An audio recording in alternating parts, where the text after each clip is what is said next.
stalled traffic at airports, shuttered museums, and unpaid government workers.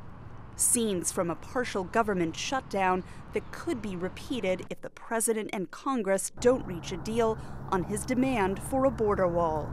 Now is the time for Congress to show the world that America is committed to ending illegal immigration and putting the ruthless coyotes, cartels, drug dealers, and human traffickers out of business.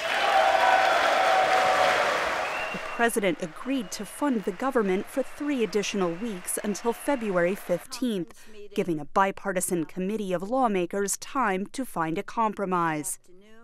Any deal would have to pass a Democrat-majority House of Representatives and still have the president's signature. I don't expect much coming out of the committee because I keep hearing the words that we'll give you what you want, but we're not going to give you a wall. And the problem is, if they don't give us a wall, it doesn't work.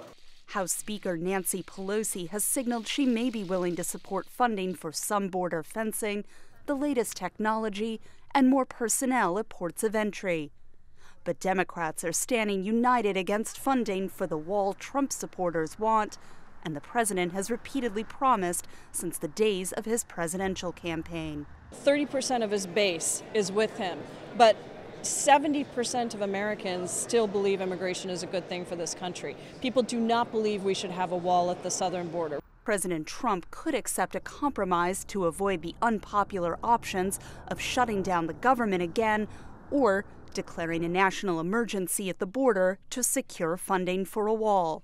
The president also said he has a responsibility for the safety of all Americans. And I don't think anybody questions his legal authority to declare a national emergency. Many Republicans do not want to see him take that route, since the declaration would likely trigger court battles over his use of presidential authority. But with a looming 2020 presidential contest, both Democrats and Republicans are aware the political cost of giving in to the other side. Katherine Gypson, VOA News, Capitol Hill. And America's political class than illegal immigration.